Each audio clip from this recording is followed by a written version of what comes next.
Going on, guys. So on this tutorial it's going to be a little bit more different. Now currently what we did was we created our projects. We had our nice Laravel project which we had running, and we were using the authentication system using what? Breeze, sorry about that. Now we are going to use a different authentication system this time, and this one is called Jetstream. Now at the end of the day, it is always nice for one to be able to create a project in an authentication system that they feel better with. So let's just create a project. And this Laravel project, let's call it Jet, since it's a Jetstream project. Now the whole idea behind it is we just want to make sure that we need to be able to see the different types of authentication that exist, and as a user or as a developer you need to choose one that is going to be sufficient or that you think is going to be best for your system. So what we're going to be using is a new system called Jetstream, similar to what we did with Breeze, but the only difference is the way you create or the way you install it. So we have created our system. Now this is going to give us a nice login sign up system, and we're going to use certain commands to create our authentication system. So after creating our project, obviously we now need to be able to run our project build, and I'll close that CMD. This is our project. So I'm going to start our project, CMD, and obviously PHP artisan to start our project, and I'm going to start again another CMD for us to be able to create or to run our project build. Now we're going to start our Chrome browser. That will be all right. For this one I'll be using a different browser altogether. Reason why I'm using a different browser is because on my other normal browser I'm actually uploading some videos, so I'm trying to multitask.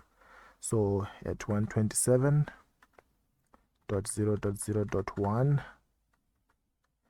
colon 8000, we should be able to get our Laravel project that we just created called what? Called Jet.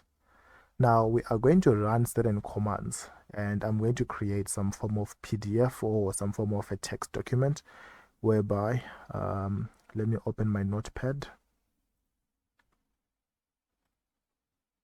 In the last one, so many things that we are doing, guys. All right, so pretty much all right, so I'm just going to add this as a comment and say for Breeze, and then I'm going to add the last comments, which are going to be for Jetstream. Yeah, awesome. So we'll be running the commands that are required for us to be able to run, or for us to be able to to create this project. So first of all, we've got our project running, we've got everything that is running, which makes it much easier. Now it's time for us to be able to run the Jetstream commands. Now these Jetstream commands are much more similar to the ones for Breeze. The only difference is these are for Jetstream. Sorry about that noise in the background. So we installed we require Breeze. We installed Breeze. We ran an npm build, or we ran an npm install, and then we also ran an npm run build, and then after that obviously we ran our PHP artisan migrate. So this means that all these 5 are required after obviously you doing the first task, which is creating your project over here. So all these are required when you're installing Breeze, but then this time we're installing Jetstream. Now they are going to be very similar. First one is going to be this one, composer require Laravel Breeze. So for Jetstream, it's composer require that, and we don't have to specify that Jetstream is for it's for dev. So we just call it Jetstream, like that. Secondly, you are going to run an install. when we installed, we had to choose that we are selecting our system for live wire, for blade and whatnot. For this one, we don't install Breeze, but we are installing what? Jetstream. And when we install Jetstream, we specify which type of Jetstream, which is going to be what we call a live wire. And the last three remain the same, whereby we still install our dependencies and so forth and so forth. So these last three remain the same, and we're going to be using these commands for Jetstream. So now that we are done, or now that we have written down the commands, I believe it will make it much easier if one wants to be able to see these commands and so forth. So you can see we've got for Breeze and for Jetstream. So all right, our project is running perfectly. We no longer have a problem. And let's just create our database in the meantime. New database.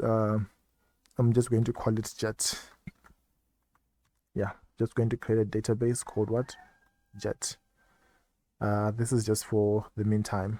Then inside our project folder called Jet, our project is running. We are going to run the first command. And our first command here says composer require Laravel to get something called Jetstream. So we're going to come and run this command, and it is going to download the required packages for Jetstream. So remember, sometimes certain things take certain time based on their what? On your network speed, so forth and so forth. And after it's done installing, it will tell you that this has been installed and so forth. Then we can be able now to install our live wire. As you can see, no security vulnerabilities advisors found. So it means that we are now capable of going to the next command, which is this one. We come back, we paste it to install our Jetstream. Now, as we are installing our Jetstream, it is going to tell us what it's going to download and so forth. The idea is, when you are installing these, you are just making sure that you get the packages that are up to date. Unlike when you're doing WordPress, which you can install offline, then you only go online when you need to do certain things. Are we together? Now, there's going to be a key difference in some of the key tasks that are going to be asked. A very good task is, as Jetstream installs, it might ask you certain items. For example, a database and so forth and so forth. So because of that, is it done installing? No, it's not yet done. It's still API scaffolding installed. Please add Laravel to the user model. It's still working on that. So the whole idea is we're just trying to make sure that every system that we have is actually going to be capable of our task. So as you can see, it tells you that a new database migration were added. You want to run this. Currently, we don't need this. So we say no, and then it tells you that the live wire scaffolding has been what? Successfully installed. Then we go to our third command. But now remember, as we run this third commands, we are just trying to see how a system is going to be. So obviously for now, we're going to run our what? Our third command, which is npm install. Then we install it. Now this will make sure that npm installs all the required packages, and it will make sure that it also verifies our systems. Now we also run our npm run build, which is our fourth command. And then obviously after running the build, we have to migrate. But then unlike Breeze, whereby we can just easily migrate because you want certain things to be required, now this becomes a little bit different in the way in which we do things. You'll even see, even when you create a login system, that this is where it becomes different. So remember, we created a database called what? Database called Jet, which is this one. Let me just close other databases. So we created a database called Jet, and Jet currently has got no tables inside it. Now we also need to make sure that this Jet database is going to be visible in our text editor.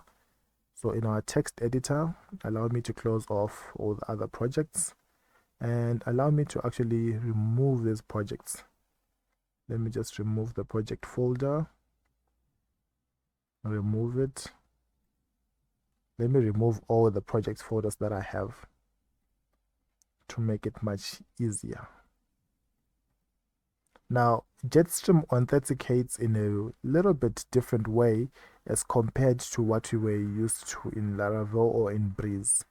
That's one of the reasons why I chose to actually show you the system. Now, obviously with our ENC, all right, so this is going to be my SQL. Our database is going to be called Jet. And I'm just going to remove these.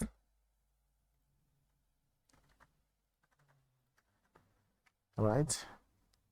Number one. So we've got our Jet running on my SQL. So meaning that when we migrate, our tables are supposed to go into a database called Jet that we already created. Now, apart from that, there's a certain thing that might occur when you migrate, which we need to address on. This is where you get to realize that the authentication methods are now a little bit different.